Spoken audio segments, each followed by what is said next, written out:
मैं महेश कुमार न्यू मंथन क्लासेस के ऑनलाइन चैनल पर करंट अफेयर्स का एक टॉपिक लेकर के आया हूँ। और इस बार का जो प्रतिक्रिया दर्पण का अंक है वह जुलाई का है और उससे संबंधित एमसीक्यू है। और अभी जो भी आपका करंट अफेयर से संबंधित टॉपिक डाले जा रहे हैं वह जो एग्ज़ाम होने वाला है या 2026 तक एग्ज़ाम होने वाला है उस सभी में इससे आप लाभ ले सकते हैं। तो इसे आप देखें और लाभ लें।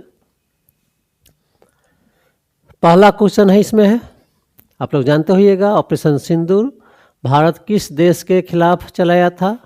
ऑप्शन ए है नेपाल, ऑप्शन बी है बांग्लादेश, ऑप्शन सी है श्रीलंका, ऑप्शन डी है पाकिस्तान। तो इसका आंसर हो जाएगा, आप लोग जानते होइएगा, आंसर हो जाएगा डी, पाकिस्तान के खिलाफ ऑपरेशन सिंदूर चलाया गया था जब पहलगाम में आतंकी हमला हुआ था उसके खिलाफ में। अगला क्वेश्चन देखें हम लोग, इसी से संबंधित है। पहलगाम आतंकी घटना के संबंध में इनमें से क्या सही है? अर्थात इस टॉपिक में जिस तरह से जितने प्रकार से क्वेश्चन बनेगा वो सभी इसमें शामिल है। तो पहला ए है, ऑप्शन ए है, पहलगाम आतंकी घटना 22 अप्रैल 2025 को हुआ था और इसमें 26 पर्यटक मारे गए थे और यह हुआ था बेसारन घाटी में, अर्थात पहलगाम के बेसारन घाटी है उसमें हुआ था और इसे भारत का स्विट्जरलैंड कहा जाता है। और यह ऑपरेशन सिंदूर 6 से 7 मई 2025 की रात में शुरू हुआ था। तो इसमें है, एक में है सिर्फ ए, ऑप्शन 2 में है ए और बी, 3 में है इनमें से सभी, ऑप्शन 4 में इनमें से कोई नहीं। तो इसका आंसर हो जाएगा 3 हो जाएगा। तो इससे रिलेटेड कहीं से किसी तरह से पूछेगा क्वेश्चन, आप बनाने के स्थिति में रहेंगे आप। फिर अगला क्वेश्चन इसी से संबंधित है, जब पहलगाम आतंकी घटना हुआ तो उसके खिलाफ में भारत सरकार ने क्या क्या कदम उठाया है उससे संबंधित है। तो ऑप्शन ए है सिंधु जल संधि का स्थगन किया गया, ऑप्शन बी है अटारी बाघा सीमा चौकी बंद कराया गया, ऑप्शन सी है भारत में रह रहे सभी पाकिस्तानियों को वीज़ा रद्द कर दिया गया, ऑप्शन डी है राजनयिकों की संख्या में भारी कटौती की गई। ऑप्शन ए में ए है, ऑप्शन 2 में ए और बी है, ऑप्शन 3 में ए बी सी डी है और ए बी सी है, ऑप्शन डी में इनमें से कोई नहीं। तो इसका आंसर हो जाएगा 3 ए बी सी डी, चारों जो कदम है भारत सरकार के द्वारा इसके खिलाफ उठाया गया था। तो आपको जिस तरह से क्वेश्चन पूछे इस टॉपिक से, चाहे बीपीएससी हो 72 का बीपीएससी हो, या यदि करंट अफेयर्स में यदि पूछता है शॉर्ट नोट्स में बीपीएससी में, तो वहाँ से ही बन जाएगा, या एडीओ हो, बिहार दरोगा हो, किसी भी एग्ज़ाम के लिए जा रहे हैं आप हैं, या बीपीएससी टीआरई 4.0 हो या रेलवे का हो, मतलब ऑनलाइनर में कहीं से पूछेगा तो इससे बाहर क्वेश्चन नहीं रहेगा आपको। अब अगला क्वेश्चन देखें हम लोग, इसरो 101वां मिशन के तहत किस उपग्रह को छोड़ा था? अर्थात इसरो ने 101वां उपग्रह को छोड़ा था, तो उस उपग्रह का नाम क्या है? तो ऑप्शन ए है EOS-4, EOS-9, ऑप्शन सी है निसार, ऑप्शन डी है इनमें से कोई नहीं। तो यह बी है, इसका आंसर हो जाएगा बी, अर्थ ऑब्जर्वेशन सैटेलाइट है इसका फुल फॉर्म। और यह मिशन जो था असफल रहा था आपका, और PSLV C61 के तहत इसे छोड़ा गया था, लेकिन यह मिशन असफल रहा। और इसका जो यूज होता, जिस तरह से सीमा पर किसी प्रकार की गतिविधियां होती है, घुसपैठ की हो या आतंकी गतिविधि हो, उस पर नज़र रखने के लिए इसको प्रक्षेपित किया गया था, छोड़ा गया था, लेकिन यह मिशन असफल रहा था। अगला क्वेश्चन है, इसरो का 101वां मिशन किस कारण से असफल रहा था? कभी कभी बीपीएससी में यह पूछा गया है इस तरह से क्वेश्चन। तो PSLV C61 के तीसरे चरण में तकनीकी खराबी से यह मिशन सफल रहा। ऑप्शन बी है EOS-9 उपग्रह में खराबी आने से। ऑप्शन सी है उपग्रह प्रक्षेपण स्थल में खराबी आने से। ऑप्शन डी है इनमें से कोई नहीं। तो यह जान लीजिए कि जो EOS-9 आपका है उसका प्रक्षेपण जो इसरो का 101वां मिशन है PSLV C61 के द्वारा किया गया था। और यह आप लोग जो साइंस टेक में जो बीपीएससी मेंस के दे रहे हैं या बीपीएससी की तैयारी कर रहे हैं वो जानते होंगे, या यूपीएससी की तैयारी कर रहे हैं, तो जो PSLV है पोलर सैटेलाइट लॉन्च व्हीकल, यह जो आपका लोअर अर्थ ऑर्बिट है उसमें उपग्रह के प्रक्षेपण के लिए यूज किया जाता है इस लॉन्च व्हीकल का। वो उसमें 4 चरणों वाला रॉकेट है यह, और प्रथम और तीसरे चरण में आपका सॉलिड फ्यूल्स का यूज होता है और सेकेंड और फोर्थ में लिक्विड फ्यूल्स का यूज होता है। तो इसमें क्या है, तीसरे चरण में तकनीकी खराबी आ गई थी। और यह भी जान लीजिएगा, और PSLV जो हमारा है वह सबसे सफल लॉन्च व्हीकल आपका है। इस तरह से इसका आंसर हो जाएगा ए। अगला क्वेश्चन देखें हम लोग। क्वेश्चन नंबर 6 है, पारंपरिक शैली में निर्मित INSV कौंडिन्य भारत की किस प्राचीन पेंटिंग से प्रभावित है? अर्थात एक पोत बनाया गया है जो भारत में प्राचीन काल में 5वीं शताब्दी में जिस तरह का पोत बनता था उससे प्रेरित है। तो पहला है बाघ की गुफा। ऑप्शन बी है अजंता। ऑप्शन सी है बराबर की गुफा। इनमें से सभी, इसमें आंसर होगा बी। और यह आप जानते हैं बाघ की गुफा भी गुप्तकालीन है,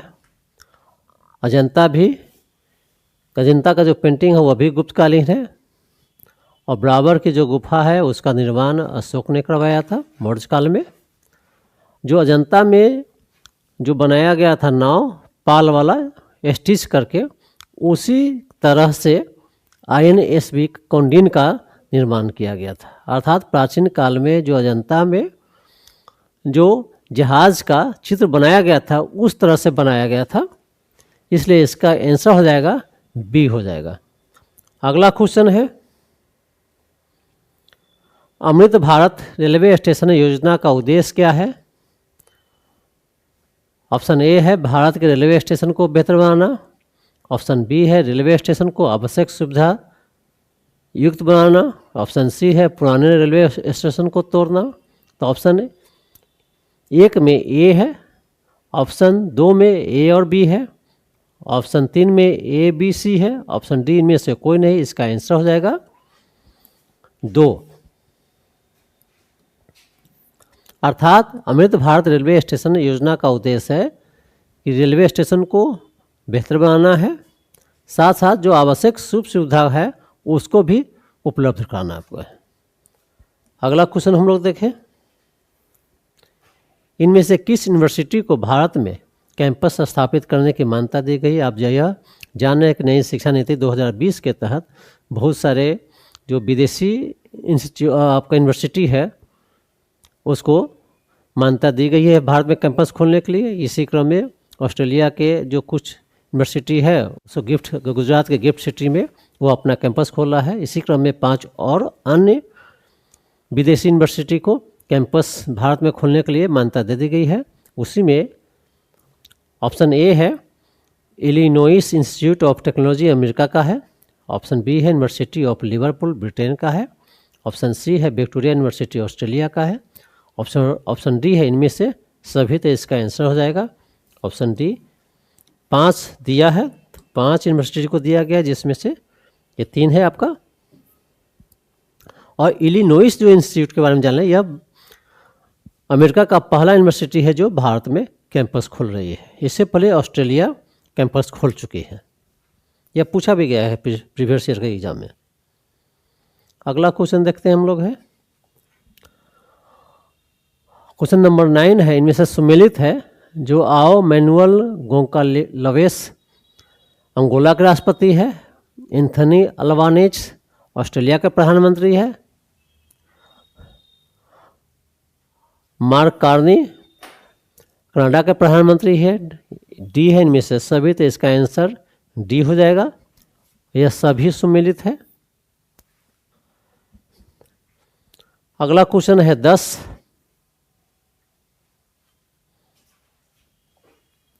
विश्व प्रेस स्वतंत्रता सूचकांक 2025 के संबंध में सही है। इसको जारी फ्रांस का एक जो गैर सरकारी संगठन है रिपोर्टर्स सन्स फ्रंटियर्स जारी करता है। ऑप्शन बी है, भारत का रैंक इसमें 151वां है तथा सूचकांक 32.96 है और इसमें नॉर्वे, एस्टोनिया तथा नीदरलैंड का क्रम प्रथम, दूसरा तथा तीसरा है। इसका आंसर हो जाएगा डी। अर्थात कहीं से इसमें पूछे कि भारत का रैंक विश्व प्रेस स्वतंत्रता सूचकांक 2025 में क्या है तो आराम से बना सकते हैं। फिर आपका फर्स्ट स्थान पर कौन है तो नॉर्वे है, दूसरा स्थान पर कौन है एस्टोनिया है, तीसरा स्थान पर नीदरलैंड है, यह भी दिया हुआ है। जारी भी कौन करता है तो यह भी दिया गया इसमें है Sans Frontieres, Reporters Sans Frontieres आपका फ्रांस का एक गैर सरकारी संगठन है, एनजीओ है और इसमें जो मान है 0 से 100 के बीच में है और 85 से ऊपर जो आता है उसको बेहतर माना जाता है। इस तरह से उसमें रैंकिंग किया गया है। अब अगला क्वेश्चन देखें हम लोग।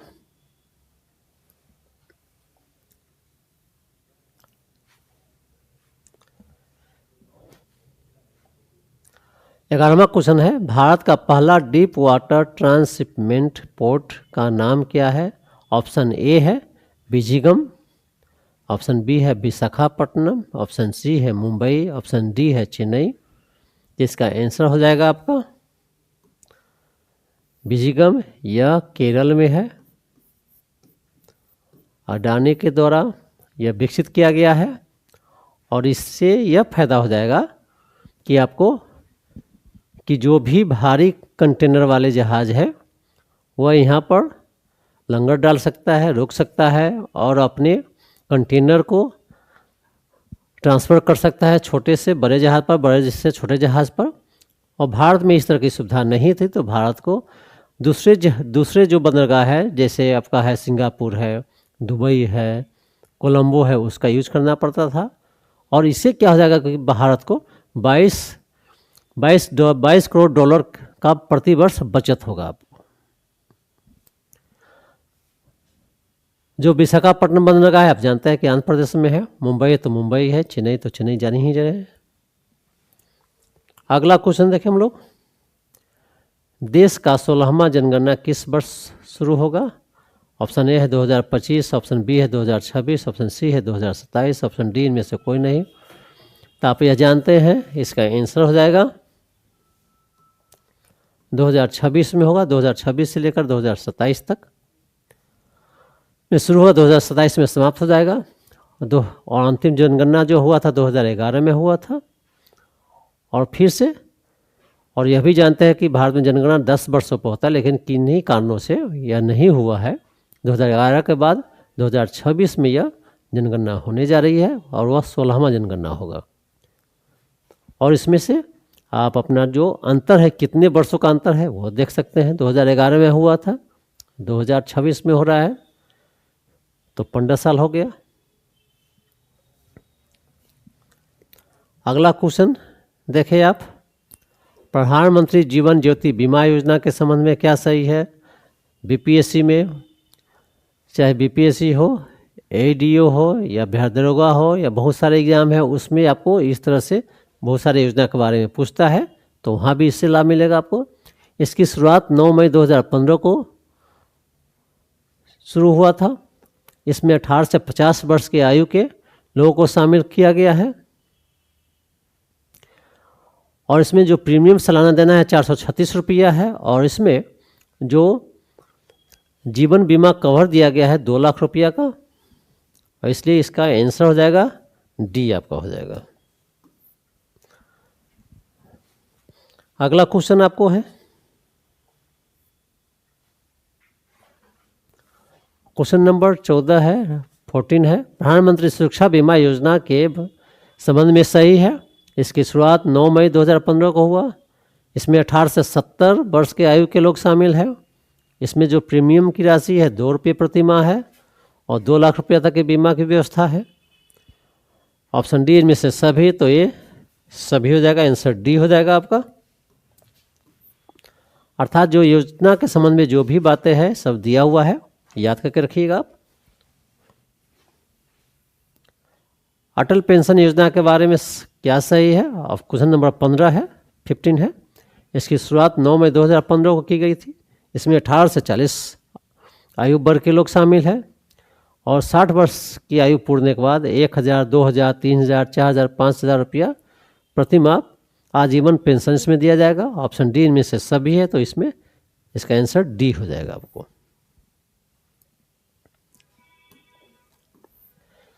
क्वेश्चन नंबर 16 है कि 4R रणनीति क्या है? 4R रणनीति क्या है, स्ट्रेटजी क्या है? ऑप्शन ए है, यह सार्वजनिक बैंकों के खराब ऋण को कम करने से संबंधित है। ऑप्शन बी है, यह सार्वजनिक बैंक के रेटिंग से संबंधित है। ऑप्शन सी है, यह सार्वजनिक बैंक के कार्यप्रणाली से संबंधित है। डी है, इनमें से सभी। इसका आंसर हो जाएगा ए हो जाएगा आपका। अर्थात जो सार्वजनिक बैंक का जो खराब ऋण है, एनपीए है, उसको कम करने से यह संबंधित है। इसमें आपका 4R है,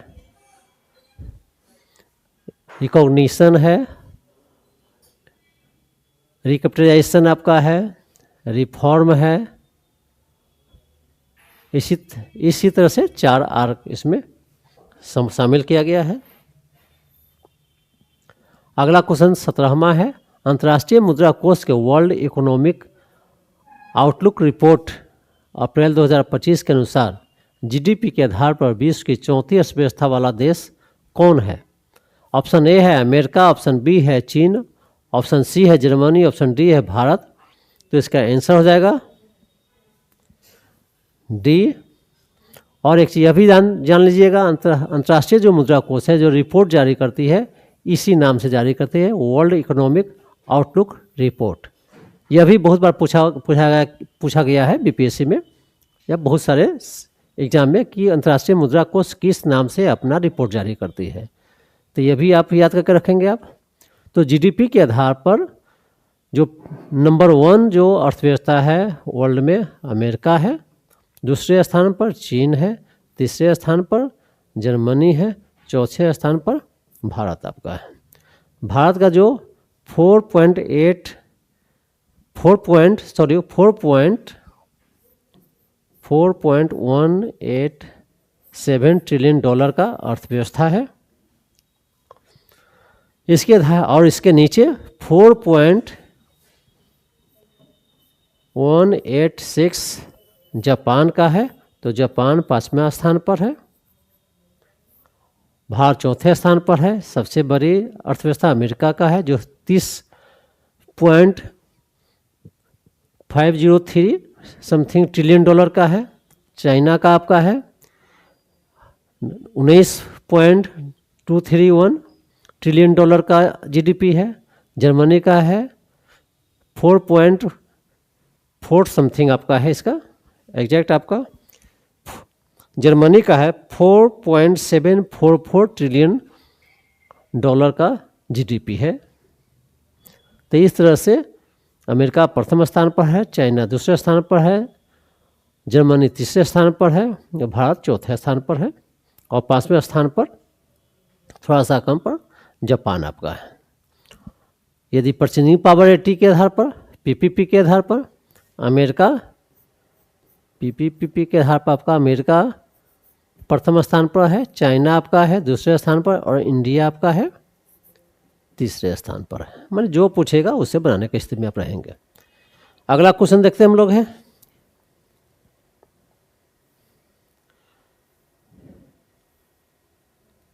क्वेश्चन नंबर 18 है 18 है SRS सैंपल रजिस्ट्रेशन सिस्टम अर्थात नमूना पंजीकरण प्रणाली 2017 से 21 की अवधि के सर्वेक्षण के संबंध में सही है।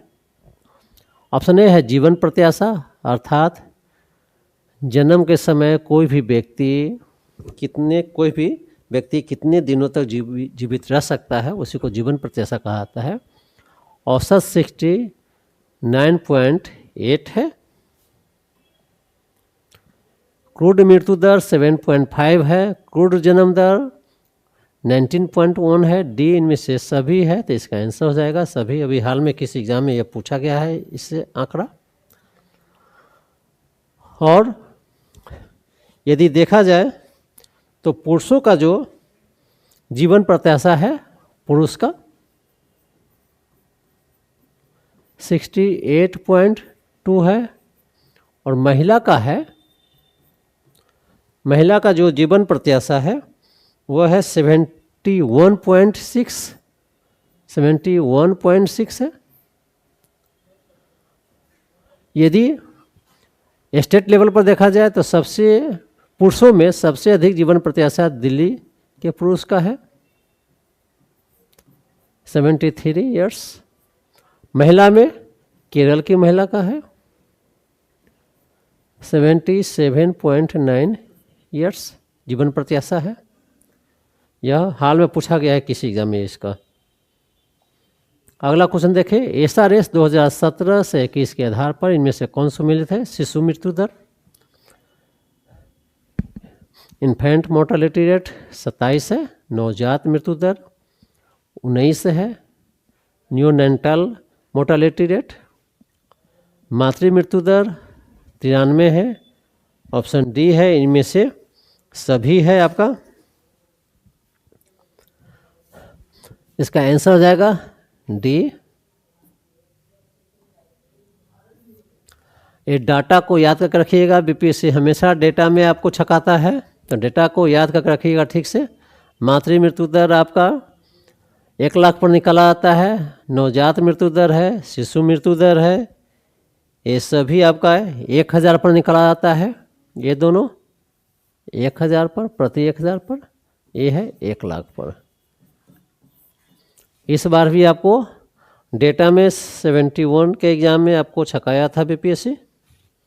अगला क्वेश्चन देखें। क्वेश्चन नंबर 20 है 2024-25 में सबसे अधिक FDI फॉरेन डायरेक्ट इन्वेस्टमेंट किस राज्य में हुआ है? तो ऑप्शन ए है महाराष्ट्र, ऑप्शन बी है कर्नाटक, ऑप्शन सी है दिल्ली, ऑप्शन डी है गुजरात। तो सब इसका आंसर हो जाएगा ऑप्शन ए है महाराष्ट्र। प्रथम स्थान पर महाराष्ट्र है, दूसरे स्थान पर कर्नाटक है, तीसरे स्थान पर दिल्ली है, चौथे स्थान पर गुजरात है। महाराष्ट्र में 19.6 अरब डॉलर इन्वेस्टमेंट हुआ है, कर्नाटक में 6.6 है, दिल्ली में 6.0 है, गुजरात में 5.7 अरब डॉलर का इन्वेस्टमेंट हुआ है। अगला क्वेश्चन है इनमें से किस संस्था द्वारा राष्ट्रीय आय की गणना की जाती है? आपको पूछा हुआ है बीपीएससी में। राष्ट्रीय सांख्यिकी कार्यालय, नेशनल स्टैटिस्टिकल ऑफिस, फिर आपका है SRS है, वाणिज्य मंत्रालय है, डी RBI है। तो इसका आंसर हो जाएगा ए।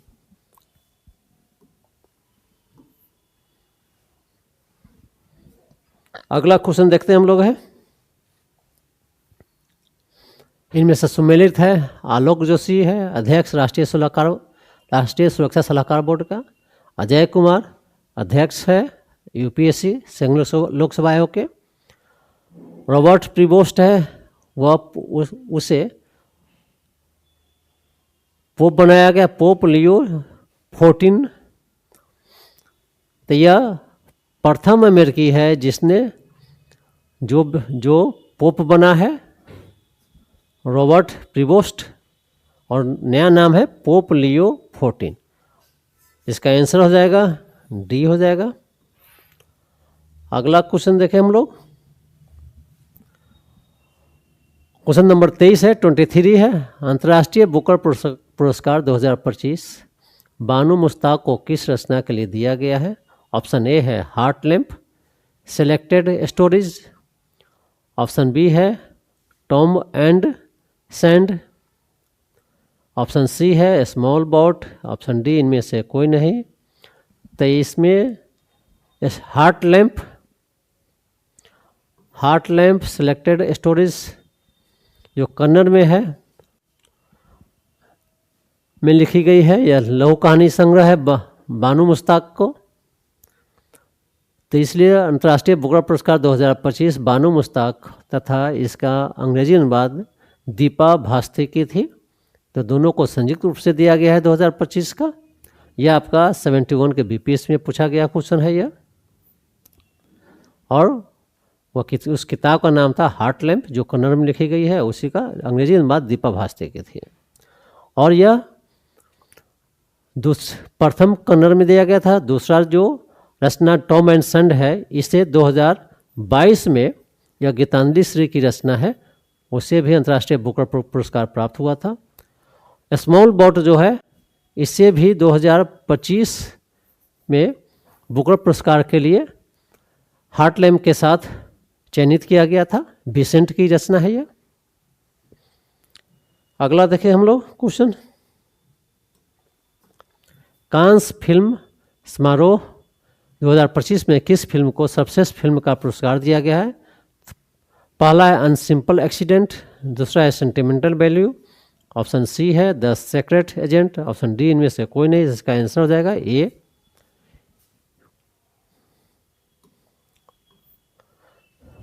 जाफर का, इसका जो निर्देशक है जाफर है, ईरान का है, उसी का है यह। क्वेश्चन नंबर 25 है, वेब्स 2025 का आयोजन किस स्थान पर हुआ था? दिल्ली, मुंबई, कोलकाता, चेन्नई। इसका ऑप्शन जो बी है वह आंसर सही हो जाएगा। और यह मीडिया और मनोरंजन उद्योग को बढ़ावा देने के लिए इसका आयोजन किया गया था। इसका फुल फॉर्म आपका है वेब्स।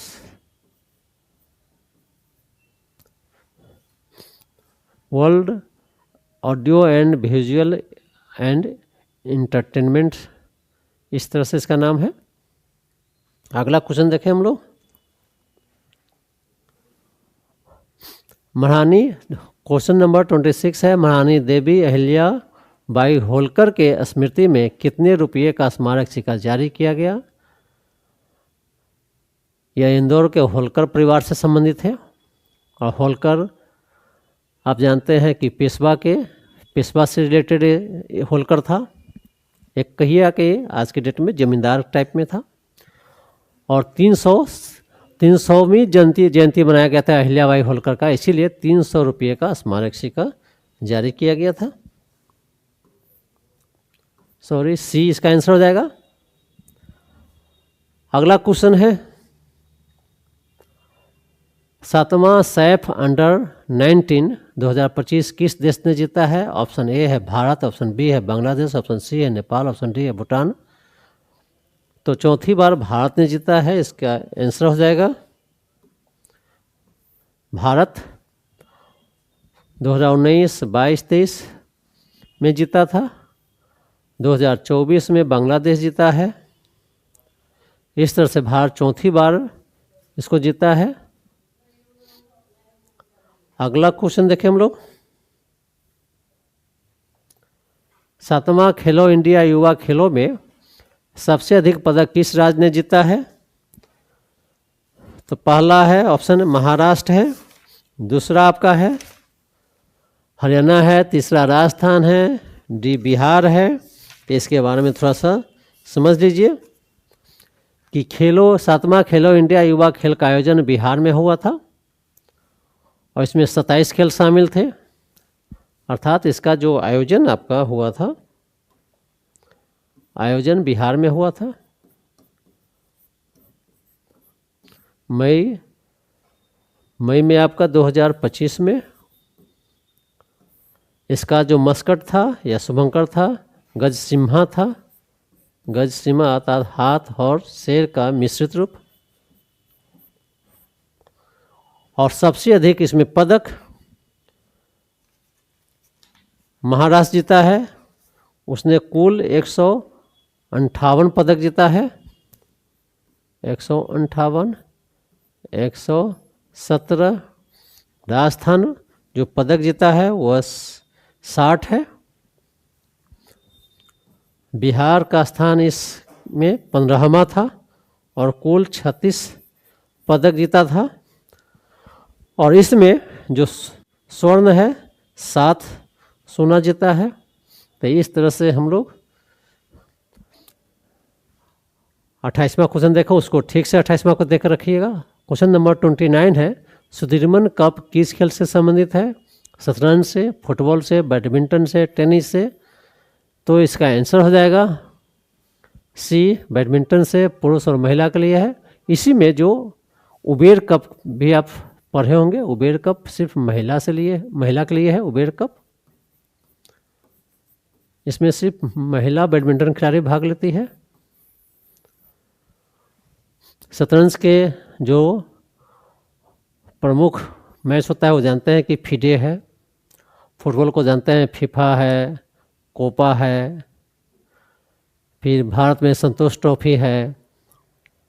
टेनिस में जानते हैं कि ग्रैंड स्लैम है और अन्य सारे हैं। तो इस तरह से हम लोग जुलाई का जो दर्पण है उसका एमसीक्यू को देखने का प्रयास किया, उससे क्वेश्चन बनाने का प्रयास किया।